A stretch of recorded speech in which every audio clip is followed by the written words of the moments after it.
Good evening, everybody. What is up? You are about to enter a world of imagination, a world where heroes are created on paper and brought to life in the mind, where battles are fought and won on graphs and hex maps, either at the table or virtually, where fans gather to create legendary stories and creatures of all kinds seek to put an end to those tales. Swords clash, spells are cast, and even the toughest puzzles can be solved with a little ingenuity and a lot of luck. Here we respect the lore and the players that came before us, but look to blaze new trails before becoming legends of those worlds still in their infancy. With dice in hands and a heart full of adventure, I ask you to come along with me as we enter this polyhedral paradise.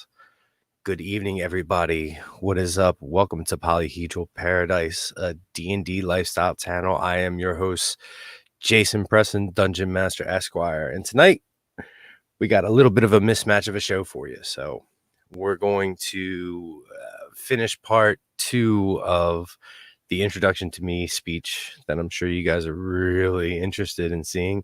And then we're going to move on to examining the different types of D&D settings, not necessarily the specific types, but we're going to get into the difference between high fantasy, high magic, low magic, magitech, sort of a preparation for what we're going to be doing with the Dungeon Master Builder. So, and then after that, we're going to take a look at some new additions to the channel, brought to you by Wells. Wells has been helping me big time getting together the intros for this channel, for the Dungeon Master Builder, an outro, channel art. He has been invaluable. Wells was responsible for the intro that you saw if you were here at the beginning, and that I fumbled to put up on the screen. But today is going to be the last day that I'm going to use StreamYard. I'm going to be switching over to Streamlabs. I can do so much more with that. So those are all going to be implemented soon. And then after that, we're going to have a little bit of a special read through. I got a new book in the mail. Well, not new book. It came out in 1990. Let's see, where's the date on this? 1993. So I'm a little bit of a completionist. I just picked up my Ravenloft Von Richton's Guide to Ghost. We're going to take a look through that. I should have really just called this the Ravenloft channel, frankly, as much as I like going through Ravenloft. And then at the end, we're going to do a tips from the DM. I got a special one for you today.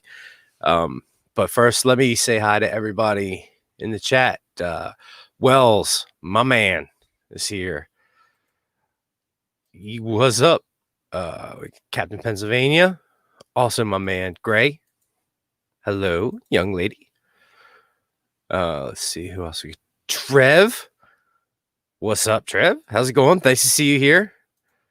Zach, how's it going tonight? I appreciate everybody stopping by tonight. And the first thing I want to do is read to you guys to see if anybody else, gets here before we get into everything. So this is going to be an excerpt from Ravenloft, Adam's Wrath. So Adam's Wrath is a book that heavily apes Mary Shelley's Frankenstein. So as I told you guys before, Ravenloft is a setting where the Dark Lords are trapped. So there's a twist to Adam's Wrath. The whole time you're in the Ravenloft setting, you believe that Victor Mordenham is the Dark Lord. But it turns out to be his monster is actually the one who controls the mists, whether you can leave or not. So it's pretty interesting. So I just want to read this just to set a little bit of the tone. So this is shortly into the module. It's 10 pages in. And this is an encounter you have. Your eyes are wide open, but your vision is obscured by a swirling pale green liquid. It seems that you're underwater. Your body is numb, and it will not respond to your commands. A faint gurgling noise fills your ears. Your lungs should be bursting for lack of oxygen. Strangely, they are not. All sensation is curiously muted. You're breathing, but you have no sense of taste. You cannot feel the water on your skin. You cannot even tell the liquid is warm or cold. Is this what death is? A watery limbo? The last thing you knew, the last place you had known was a summer place and 3 hags and violence. But no, your eyes blink. You can hear the rush of bubbles in your ears. But that's it. Gradually, your vision clears. You seem to be in a glass tank of some sort. You can see the room beyond. But if you try to turn your head, you find it is to no avail. If you strain your eyes until your vision is directed downward, you see that you are no more than a brain suspended by wires in a jar of liquid.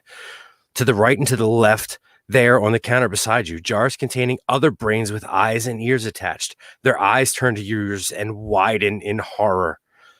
Look around the room itself. It is a laboratory filled with strange devices. On a long slab-like table are several bodies. The one in front of you is your own. Unmistakably, this is your own corpse, lying beside the bodies of your companions. The crown of each head has been neatly cut away, and there is only a hollow emptiness where once there were living brains. I mean, that's 10 pages into this.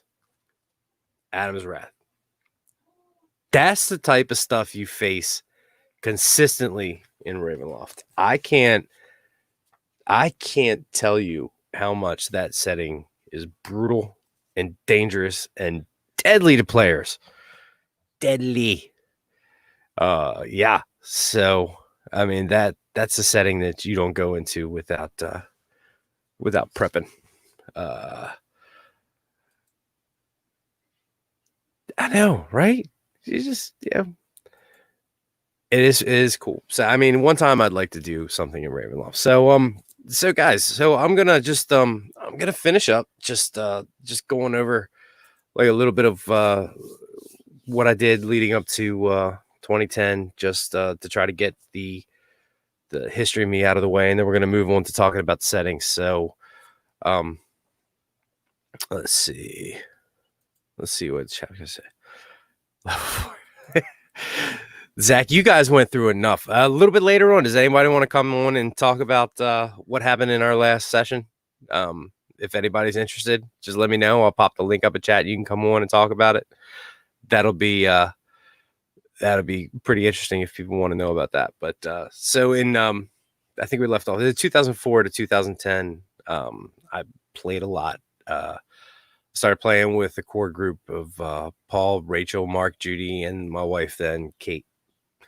There were other people that popped in and out, but they were the rocks upon which I built my D&D kingdom. And speaking of kingdom, I destroyed a few of them by tricking players into poisoning their water supply. I highly recommend you try it sometime. So then life happened. I got into making movies. Lost some important family members. I got a divorce. I got out of movies. I was homeless for a few months, started a new life. I had some wonderful kids, moved around a bit, lost some more family members, moved around a bit more, but now I'm finally settled down. But the one thing I always carried with me, and the one constant was my D&D stuff. Like even when I got booted out of my house, I don't know. When I got divorced, the only thing I kept, the first thing I got out of the house, all my second edition D&D stuff, everything that I had, I gave up except for those books. And I would sit down, and it would be the one thing that I would sit down and read during my couple months of isolation when I was homeless. But yeah. So no matter where I was in my life, I had them with me, even if I was only reading them and studying the game and world building and theory crafting. But now recently I've been sucked into the world of 5th edition. And as much as I thought I loved the game before, I found a new passion for it. I'm having a better time with it than I ever have. And my collection is doubled in the process, quite frankly. I actually have, other than Ravenloft, I have more 5e books than I do 2nd edition core books. So I got to shout out at this point. I want to shout out to my 2 main campaigns. So if you guys are watching on the replay or watching live, I want to shout out Alex, Brandon, Gilo, Gray, Wells, Sarge, Adrian, and especially Josh. Josh from the Den of Nerds, for convincing me not to be such a grognard. And if you don't know what a grognard is, it's somebody who is stuck in older editions and they just want to play the older editions. When he first approached me for DMing a game for him, I said, let's do 3.5. He said, dude, stop being old. Stop being an old guy. Go try 5th edition. I was like, I heard it sucks. But you know what? Honestly, 5th edition is a spiritual successor to 2nd edition. We can have a talk about that sometime if we want to. 4th edition got so bogged down with rules for combat. I mean, so bogged down for rules for combat. It became like a video game at the table. I didn't want to touch it. I didn't touch it. And when I heard 5th edition, like I heard it was terrible, which they were lies, all lies. You know, I tell you, they were all lies. Because 5th edition is really like fantastic. It returns the DM to the role of storyteller instead of just combat referee. So yeah, that I'm glad he did that. Josh, if you're watching on now or on the replay, thank you so much for that. The only thing that doesn't thank you is my bank account, because even though I managed to get everything on PDF files, I still went out and bought all the books. I did. Yeah. So why'd I tell you guys this? Do I think it makes me better than you or a better DM than you? Yes. Yes. Completely. No. I just wanted to let you know why I think that I could be a good resource to you guys, and hopefully you can find some value in the channel. So you guys know what we're going to do here. So let me just take a look at the chat for a little bit. Let's take a look. No, not at all. No. Well, first of all, that's a lie, because you prep like nobody's business. Wells as a player has surprised me. The amount of prep and forethought he puts into a character. His current character he's running is a ranger and a tiefling, but this is going to do on camera. I didn't mean to get the ice in my mouth. Anyway, but the amount of notes that he sends me on a day-to-day basis about his character are like, if I were to print them out, they'd fill a book, which is great. I love it. That shows me that he's in, you know, and not to say that people who don't do that aren't in, but it's and I don't mean to devalue anybody who doesn't, but that level, it makes my job easier when he throws me questions about what can I do with my character, and it makes me think differently about characters and what they can do. So let's see. What's up, Trinity? I appreciate you stopping back and stopping in. That's cool, man. Hopefully, you know, I entertain you a little bit. Yeah, 5e is the bomb. But to be honest, AD&D was the bomber until they got bogged down into too many rules. So you were the same way, Trev. You played 2nd edition. Let's see. Here it is. It's 2.5 and I played. Yep. Trev, whenever you want. If you want to just walk in for a one shot, if you want to just stop in and play a little bit, we can make a character for you. Yep, we can definitely do that. I would love to. The more the merrier. So all right. So guys, so I wanted to talk a little bit in advance of what we're going to be doing with Dungeon Master Buildzo. So there's lots of different ways that you can play a Dungeons and Dragons game. So, and what I mean by that is it's not one size fits all. So we're just going to break down some of the setting types, not necessarily the individual settings like Greyhawk or Mystara. We're just going to go with fantasy types. So the first one I want to talk about is high fantasy. So that's going to be, and having said that, we're going to take a look at it in Faerun, Forgotten Realms. So it's like a kitchen sink approach. So you've got a little bit of magic, a little bit of fighting, a lot of different creatures, everything thrown in together.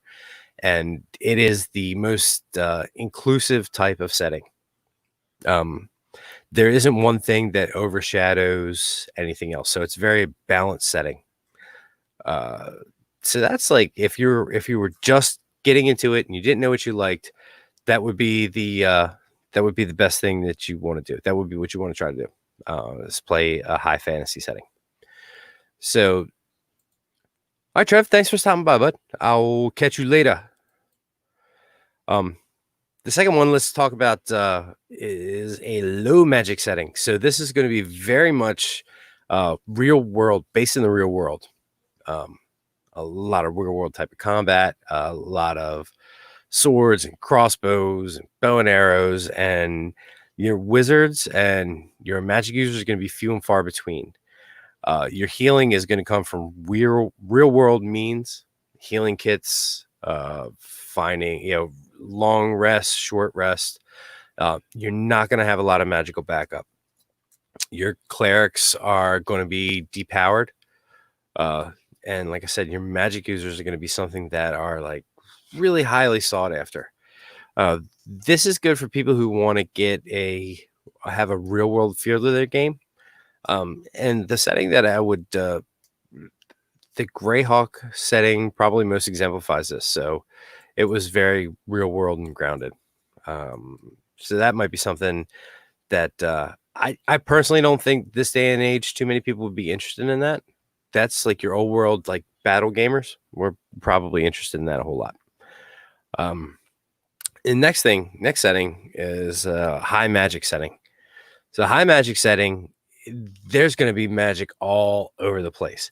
The wizards are going to outnumber the fighters. The clerics are going to have access to all type of healing spells. You'll be able to walk into a magic shop and purchase all kinds of healing potions and scrolls, and there'll be possibility of like magic portals to take you from place to place. There'll be kingdoms built upon magic princes. So that is a good setting to play if you want to play a magic user, quite frankly. If you want to have take shortcuts in the game. I've always viewed magic as a bit of a way to shortcut games. Travel can be cut down due to magic. Healing obviously doesn't take as long because of magic. So I mean, I like magic, I do, but I honestly, if I'm going to be honest here, I have never played a magic user. Of course, it's been a while since I played, but I've never played a magic user. I've always been more of a roguish type or a fighter. Magic has always been cop out for me. I don't know, but yeah, high magic settings are fun, and I think that they offer a lot. And then you've got the Gonzo settings. So the Gonzo settings are Planescape, like Ravenloft, and let's see, Spelljammer. It's like anything goes. If you want to be crazy, you want to have a wild party of like demi-humans and magic users and just whatever you can imagine, and you want to hop around through all the different settings using a skiff that flies through space, that's just setting for you. Like anything goes. If you want to drop like a Roman soldier, if you want to like swing to classic Earth, pick up a Roman soldier and then swing out to a different plane, that's crazy. That's a Gonzo setting, and that is whatever you can throw at it, whatever you can pick out of your imagination, you just do it. You figure out rules for it and you do it. And my favorite one of those was Planescape. So the game of Planescape, it's an older setting, and I think once I do the video on the settings, then I'll explain it more. But there was a giant ring shape city in the center of all these planes, and there were, man, you know what? I'm not gonna do it justice off of the top of the head, so I'm gonna wait to bust out the intricacies of Planescape. So the next one is a Magitech setting. So Magitech is something like Eberron and Blackmoor, which Blackmoor is Dave Arneson's original setting. So Blackmoor existed in two periods of time. The second period of time, they discovered alien technology, which propelled their civilization up to dominance in the world. And basically what that does is you could you take magic and supplement it for real world fuel basically. So if you want to have an airship, you get the workaround where you have imbued this airship with an elemental, and the airship works not because of fuel or because of air pressure or drag and lift. It works because of an air elemental, and that's different than high magic, because high magic, you're still sort of stuck in a fantasy setting. You don't have the conveniences or modern conveniences, but there's a lot of magic. But Magitech, you have all the modern conveniences you could think of: travel, trains, airships, everything. But instead of being based in real world physics, it's based in magic, and that could be really fun. I've never played it, but like I said, the most recent. I keep pulling this out because I paid so much money for it, so you're going to see it as much as I tell you you're going to see it. This book right here. They basically created robots using their golems, sentient golems. But yeah, so that's what you're looking at when you're looking at a Magitech setting. And Gothic horror, of course, that's the last one I'm going to mention. That one speaks for itself. You know, it's Victorian era. It's ghosts and werewolves and vampires and high castles with dark spires that go up for days, and you know, it's dread. But it has a very different feel than when you're looking at something like Dragonlance or you know, regular D&D, which is, you know, sword and sorcery. So those are different types of settings that you can take a look at when you're playing D&D. And really, if you go with the Gonzo setting, you can incorporate all of those. You could have somebody, a planeswalker, who travels to all these different planets and experiences all these different things. It's very all encompassing. But you know, I don't know. Kick it over to chat. Does anybody have like a specific anybody who's used to playing and have any specific settings that they like playing in? Anything that they're interested in? So you know, like I've always been really partial to Ravenloft, but that's because I've been partial to Gothic horror. But how about you guys? Anything you've ever wanted to play? Oh my goodness, what is going on with Michael Jackson in the chat? What is going on? See what happens when I don't look over in the chat?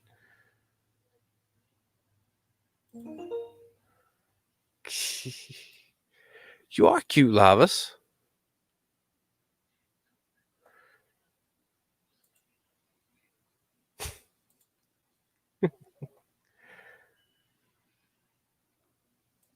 I can't. It's right there on the left or on the right. Yeah. Yeah. So what we're playing would be considered a high magic setting. High fantasy setting. So it doesn't have as much magic in it as a high magic setting, but yeah, it's definitely it definitely has a lot of magic in it. So I'm going to put this up in chat if anybody does want to come on and talk about the last type of games or last game we played. I'll put the link up in chat if anybody wants to come on. But I tell you what, so what I'm going to do now, after talking about after talking about the different types of games, that different type of settings that you can play, I'm going to show you guys some stuff that Wells has done for me. So give me 1 second. So this right here, can you guys still hear me?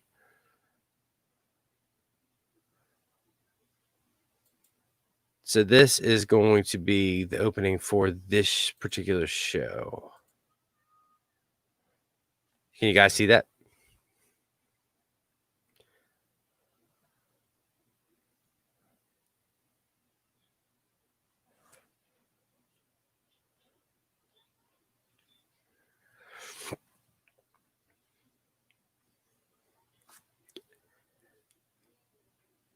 How cool is that?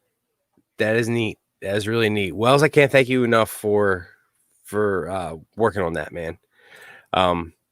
that looks fantastic. We're gonna put some drums underneath of it, and yeah, that's pretty slick. Wells has done amazing things to help me out, and I can't thank him enough. So I'm gonna pull up something else that that he's been working on. Just give me 1 second here. I think this is it. Yep. So when we go to do the Dungeon Master builds, I'm gonna have a different vibe for it. So I think we're gonna do this. Everybody see this? Okay. You ready to watch? All right.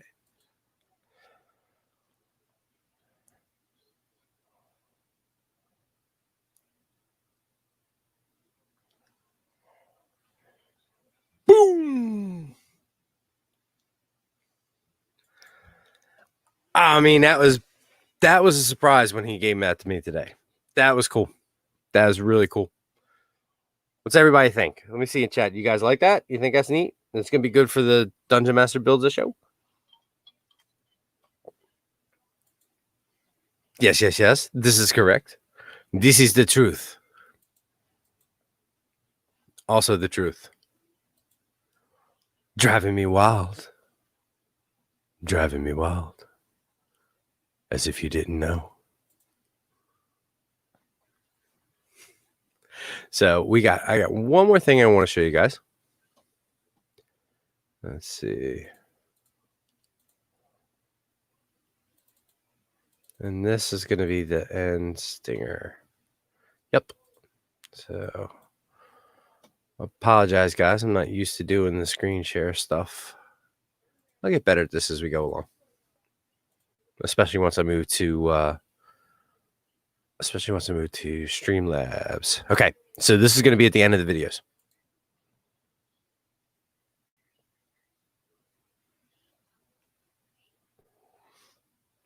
With the other logo.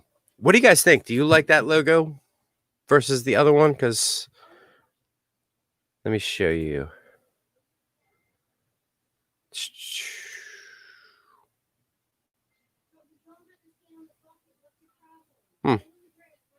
No, I can't bring it up. Anyway, so yes, very dope indeed. It has done a very good job. All right. So let's see. So that pretty much covers that. We're gonna take a look in a few minutes at Von Richton's Guide to Ghost. Does anybody have any questions real quick before I go to my man in the green room?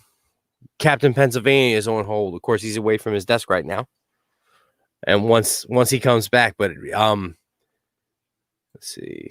Well, thank you, Lavas. I appreciate that. Well, I mean, I shouldn't be thanking you. I mean, Wells did it. So, you guys have any questions or anything about what we talked about or what we're going to be doing before I go to Cap? Yeah, let's see. You know what? I'm going to go to Cap now. So let's bring up my end.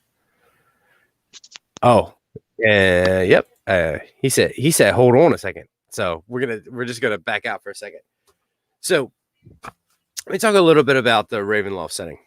So after Tracy and Laura Hickman came out with their I6, the Ravenloft book, and they developed an entire demiplane of Dread, it was the heyday for TSR, and TSR was pumping out books for second edition, and Ravenloft had like a bazillion different modules, and they also came out with all these Von Richton's guides too. Now these were, let's see, on average on 100 pages, and they were guidebooks to werewolves, to the undead, to the Vistini, which are fortune tellers, to ghosts, to zombies. Any undead creature you could think of got their own entire guidebook. Now, one of the things I have a problem with 5th edition is actually the lack of official material, because they had bookshelf busting levels of material to read through for the previous editions. And now you're lucky if you get 2 books a year. Oh, Yeah, I'll talk to you guys about that later. But yeah, so now when you get books, they're thick, they're $50, they're limited, there's 2 a year, and it is nothing like what we used to get. And now I'm sounding like one of those old heads, right? So, but anyway, so we're gonna take a look through Von Richton's Guide to Ghosts in a few minutes. But for right now, Adrian, you ready? Or Cap, you ready? No, and Cap's not ready. So we're gonna go through it now. All right, so you're just taking a look at it. So it gives you a guide to everything you need to fight ghosts, everything you need to create ghosts, where they come from. So the chapters are the different types of ghosts, the powers they have, extraordinary powers they have, their vulnerabilities, how to speak with the dead, and how to investigate them. So Von Richton in the Ravenloft universe was basically the was the guy that fought Dracula. Help me out here in the chat. Dracula's Nemesis. I know some of you know. What was his name? Anyway, I can't remember what the guy's name was, but that's who Von Richton was. And he had, like I said, he had a whole bunch of guidebooks, and there was actually a box set that was created. It was the Death of Rudolph von Richton, and now if you want to pick it up, it's like $70. And yeah, no, not at all, Lavas, and I'm not putting that comment up on screen. Thank you very much. Thank you very much. Thank you, Greg. I knew you would get that. Yeah, so yeah, Von Helsing. I mean, with the Von, how could I forget it? You know, how could I forget it? But anyway, so I think Cap's ready. So I'm gonna bring Cap on. Cap, how's it going, buddy? How you doing? What's up, man? You hear me? I can't hear you, bud. Of course you can. Hmm? You hear me now? Can anybody else hear him, or is it just me? I got nothing. Oh, I know why you can't hear you. It's completely on me. Go ahead. Sorry about that, bud. Hear me? Yeah, I can hear you. Everybody else You hear can me hear now? you too. It was me. All I right. unplugged my headphones. Yeah, man. That's just how it is in these Cool. streets. It's hard out here for pimp, you know.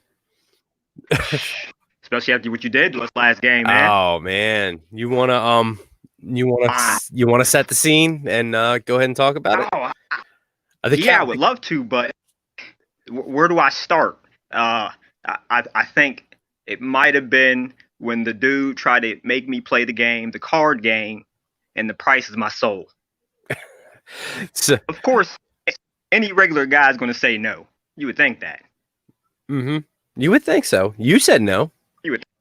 Not everybody said no. You know, but somebody's got to be that one guy.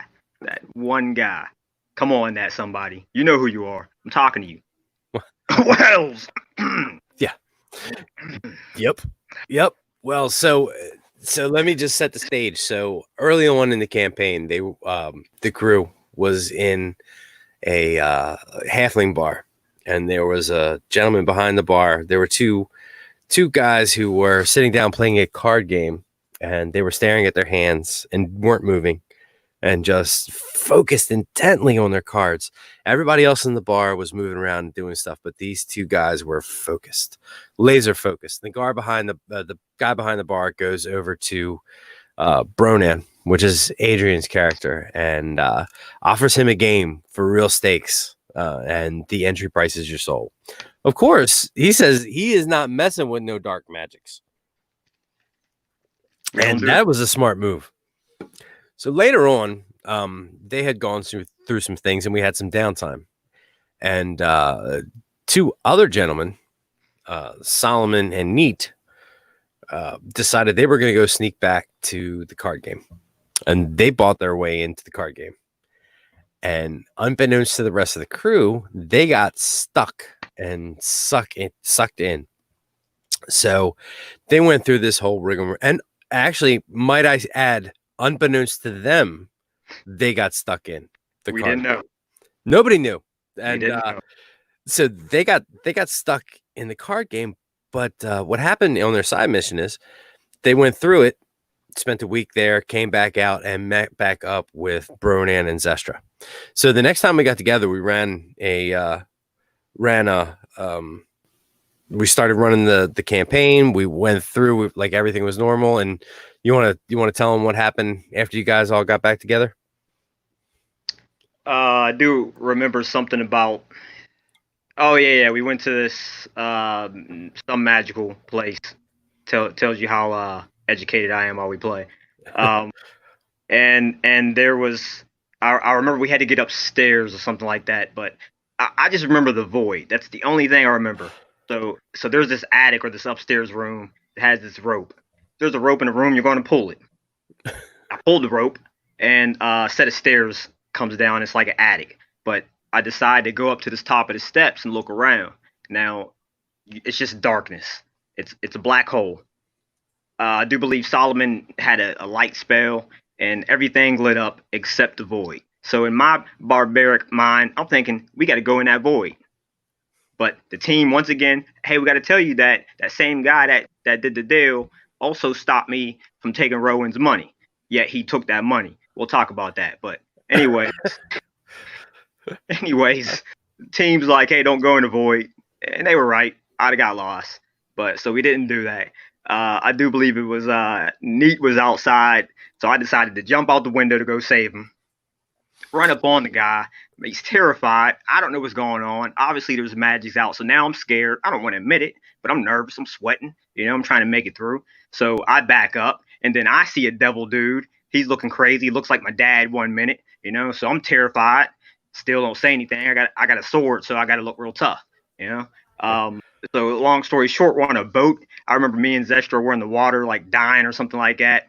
And then he tells us the game stops. Like me and Zestra have to go by ourselves, You come back, and this was the mind blower. You was like, yeah, the entire session, we had a 3-4 hour session. It was about 3.5 hours at that point. Yep. Yeah, you tell me and Zestra the entire session, everything you did, it didn't happen. So my immediate reaction is like, wait, what? Like, what do you mean? Like it's erased? You're like, yeah, never happened. Everything you did didn't happen. So then you leave. So we're trying to figure. Oh no, you put the setting. We're back like a week ago, and we're supposed to go meet Solomon and Neat. And then you went to them. So we're trying to figure out. All right, we're maybe in some time loop, or I'm scared as hell. I'm thinking like, man, in my mind, I hope Zestra's got this because I don't know where to go. I don't know what to do. Yeah, but she made it happen.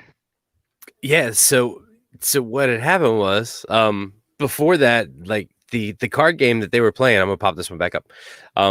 Solomon had played that card game with Neat where they were frozen, and Solomon had thought he won the card game, and he saw his patron father from the Shadowfell, like sort of he's caressing his shoulders, and he saw Neat across from him, and his patron Despotter, his father, ripped his spinal column out, and they had gone through all this stuff, and they thought they were back in the real world. But what had happened was they were still in the thing. So when you jumped out the window, you had seen, you had Neat had seen the devil out the window.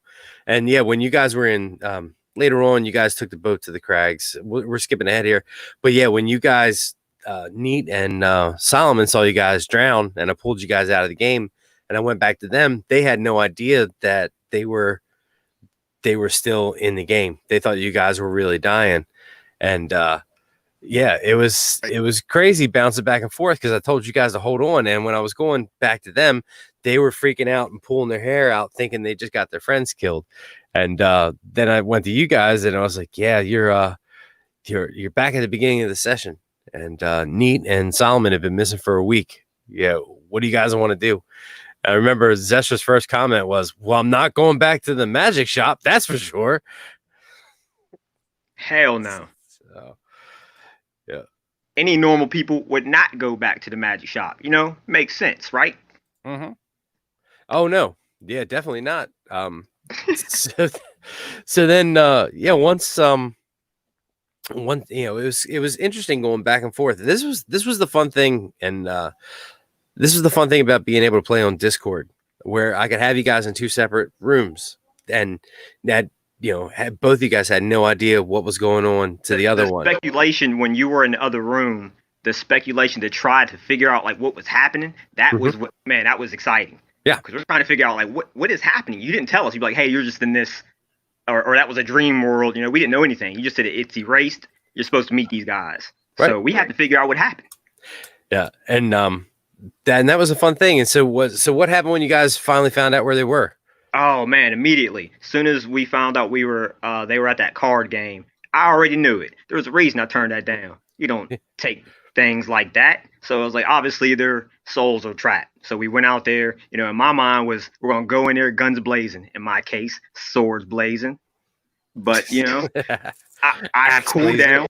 I cooled down because this is a magical place. I was like, maybe I'll get us killed. So I'm like, I'll play it safe, ask this guy questions and all that. Zestra come in like she always does, Warhammer swinging, trying to kill people, actual pistols and magic blazing, She came in violent. I don't care what you say. I followed. I was like, look, I can't be the punk in this situation. So let me take my blade out, let me cut a guy, and that's how that went down.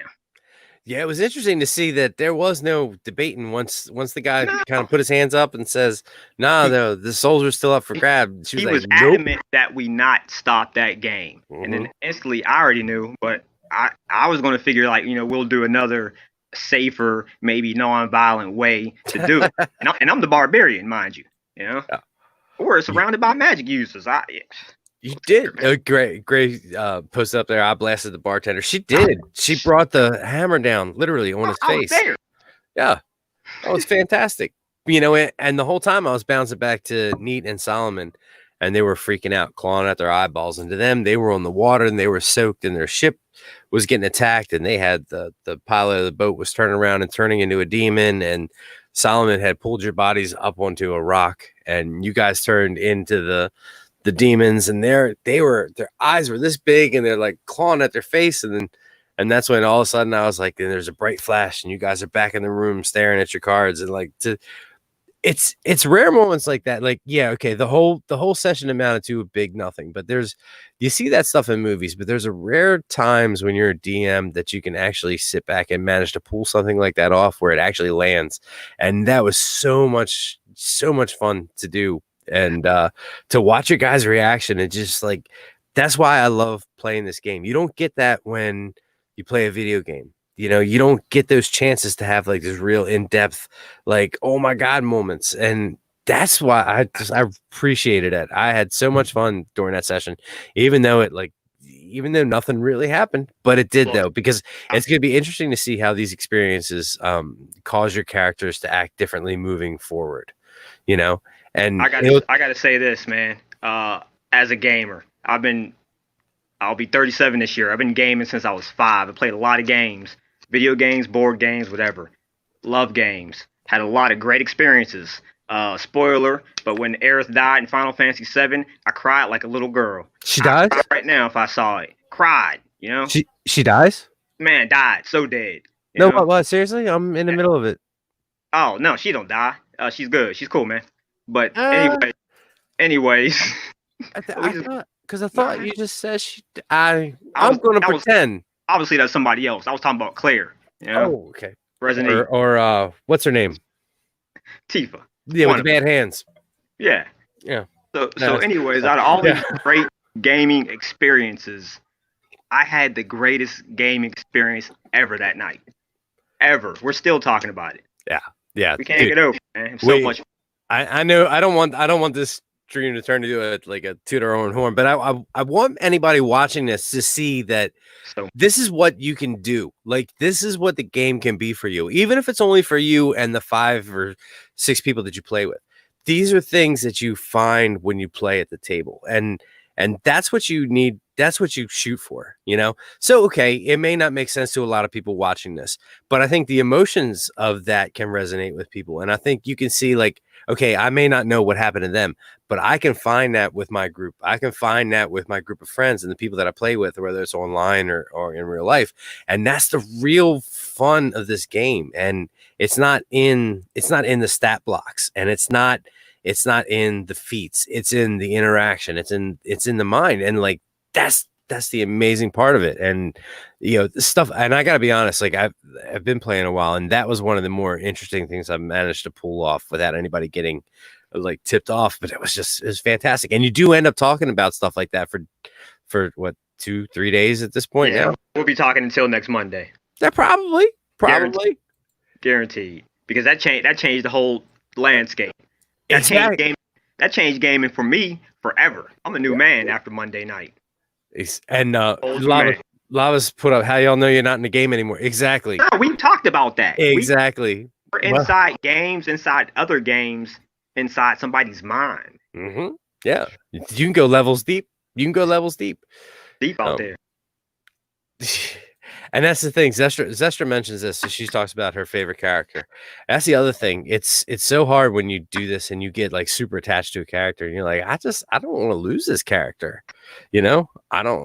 If my man gets wings and I lose him, I can't go through it. We can't do it. You may get your like wings that big back. breakup, with the love of your life. I'm not doing it. Yeah. Oh, thanks, Zach. It was awesome. I gotta say, it was cool. And again, I don't want to turn this into a tooting our own horn. Nah, do it, but man. It does. Do it. But I just, like, anybody who sees it, this is what you can get when you game with people in real life at the table, and that's the real joy of it. So now you guys are kind of a little bit changed people, and what you guys plans now? With the group? You going after? We haven't got together yet, but I know I'm a level 4, so that means I've been looking at feats, different powers. I'm ready to get them wings, but also I gotta have my shield. It's only right. Yeah. Throwing it barbarian style. You got a little bit of time for that yet? I know, but I can dream. Wings and the shield. Oh man, you can't tell me nothing. A man can dream. Yeah. A man can dream. Yeah. But all I know is we got to meet Rowan. We got his money. Well, we had his money. I gotta pop something up here real quick. Thank you, Loves. Oh, are you? Thank you. And look, this guy. And if you don't listen to the screen, I look like him. Look, this guy. I gotta say this. This man is obsessed with trying to get Ryan Reynolds on the Den After Dark. Ryan Reynolds is not worried about any of us. He's rich, and he got pinky rings. Yeah. Hey, I'm obsessed with trying to get the second sexiest man in D&D, Joe Manganiello. I think you're talking about me. No. Him. No, I'm going to do a drop. That's I'm going to call myself the second sexiest man in D&D, but I'm coming for Joe Manganiello. But so you pushing me to third? I mean, I'll take third. I mean, yeah, you could take third. Wells got mad at me. He didn't talk to me for a week one time when I insinuated he was the second. It was weird. Wells already knows where he stands on me. You know? I mean, I'm better than Wells at everything. The problem is Wells is like the better me. Like he's better at like graphic design. He's more handsome. He's like thinner. He's younger. He can eat pizza without gaining weight. Look, see, that's you though. I'm a better Wells than Wells is. He knows it. Yeah. I mean, you guys got a lot in common. You both like the Bills. Or both have Bills. I don't know. It's one of those two. It's something to do with Bills. Let's go with the Bills. Yeah, something with Bills. Yeah. But all right, Cap. Look, I'm gonna let you go because I'm gonna jump. I'm gonna give some final thoughts, and I'm gonna jump off of here. I held you guys up enough, and I appreciate it. Anything else? Anything you want to say? Like last minute? Anything you're looking forward to? Anything you want to do? No, I gotta say, because I'm still a new guy. I'm learning on the fly. People who are thinking about playing, play. Get you a good group. Like Jason said, the game could be horrible if you're with horrible people. But I can't stress it enough on how much fun that I'm having. If I thought certain things about it, I had my thoughts, and I went in, and they weren't good. So if you have those as well, get them out of your mind, man. Just open yourself up to this world and let it bring you in. Amazing. Man, it can suck you in. Just ask Wells and Captain Pennsylvania. Sorry, I pulled up on that. Yeah, Gray and let's see who else. Zach, Brandon, and everybody else in the other group. Josh was in it. So like, yeah, it can suck you in. It really can. So, but it's in a good way. So I look forward to every Monday getting with the group. You know. Yep, and I look forward to Mondays and almost every day at this point now that I'm dealing with D&D. And now with this and the new show that's coming up, it's all D&D all the time. Hell yeah. So, all right, buddy. I'll talk to you later. Corey, I'll talk to you later tonight. Yes, sir. All right, man. Take it easy. All right, Captain Pennsylvania.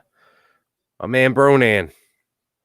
So, yeah, I know we talked a lot personally. And we get into a lot of the group that we're working on the show, but it's not to say that we've got something special. I mean, we do, but I think everybody does. But I think what I want to illustrate is the fact that that's what this game does. It gives you guys a shared experience. It brings people together. It gives you things that you can talk about, that you can experience together, like a creative experience. And you can't replicate that in a lot of places. I don't think I've played a lot of online games, and yes, it's fun, really fun to play online games with people, but you're reacting. You're not creating. And that's what I really love about this game. That's why I enjoy playing it. That's why I enjoy creating for people. So I'm going to leave you guys with one DM tip for tonight. So what I want you guys to remember, if anybody has any aspirations for being a dungeon master, being a game master, I don't like that term. But if anybody has any aspirations for it, I want you to remember this. When you create your world, leave so much room for your players to fill it. And what I mean by that is, don't create every aspect of your world down to the nth degree that they're playing your story. Your backstory, you want to create that's fine. The backstory of the big bad guy. But in all honesty, I would even say leave room within his backstory for the players to fill it in. Because I've had times where players have been running through a campaign that I've created, and they've come across a bad guy, and they've made connections that I never thought of. So, like, they've come across a gravedigger, and the gravedigger, I've described him in the same way I've described the big bad. And in their conversations with other players, they said, I think that gravedigger is a relative to the big bad. And in all actuality, in my backstory that I've created, that gravedigger is a rando. That gravedigger has nothing to do with the story at all. He's just there. But then when a player says, that gravedigger is related, I think he's related to the big bad, it gets my mind wondering, like, oh, maybe he could be. And that's not cheating. What that is that's shared creativity. And with the players not even knowing it, the players have the option to influence the world. If you don't set everything in stone, if you're not so rigid with your story and you're able to be flexible and you let your world breathe, like a fine wine, you gotta have room for your players to influence the story. And you gotta not be so rigid with the world that you create that you say, this is the way it is. And the players have no input. They have to run through the story that I set for them. So whatever you do, the number one rule that I want you to follow is do not be rigid. Be flexible. Allow your story to change as your players come up with better ideas. Because I can tell you that 4 heads are going to be better than 1. And there's going to be times where players can come up with things that you didn't even think of that you're going to love and you're going to want to steal. And you're going to steal it and you're going to use it and you're going to create something better than you could have if you thought of the whole thing on your own. So just please, whatever you do, don't be rigid and don't sacrifice a good gaming experience for the my precious story syndrome. Don't put the story that you want to tell above the story that the people at your table want to have together. Be malleable. Be able to think on the fly and adjust your story. And I promise you, everybody at the table, even though they don't know that that's what happened, they're going to be grateful for it, and they're going to have a better time, and everybody's going to have a chance to have a wow experience at the table. And you guys, it's going to lead to a lot better experiences and a lot better memories. So I'm gonna let you guys go. I'm gonna sign off. I appreciate you guys being here tonight. And may all your gaming experiences be as wonderful as a tulip in a rain field. I'm going to pretend that I did not say that. And I'm going to say something manly, like, may all your rolls be done with advantage. May you always have advantage in life. Anyway, this is Jason for Polyhedral Paradise. I appreciate everybody hanging out tonight on Up Late with the Dungeon Master. I will see you guys soon. Yeah, never mind. I'm not going to get into that. Anyway, look forward to the video that I've been promising for a while now. Does D&D have a Magic the Gathering problem? The reason that video has been delayed is because during my research, I came across the guy who is developing a setting book that is going to fix the problem, and he has in fact agreed to an interview with me. And I'm going to be interviewing somebody for a channel that has 39 subscribers. I'm kind of excited. Mastar has always been one of my favorite settings, and I'm super jazzed about it. So it has delayed my video a bit. But anyway, guys, may you always roll with advantage in life, and may all of your gaming experiences be wonderful. And thank you guys for coming. I will catch you all next time. Peace.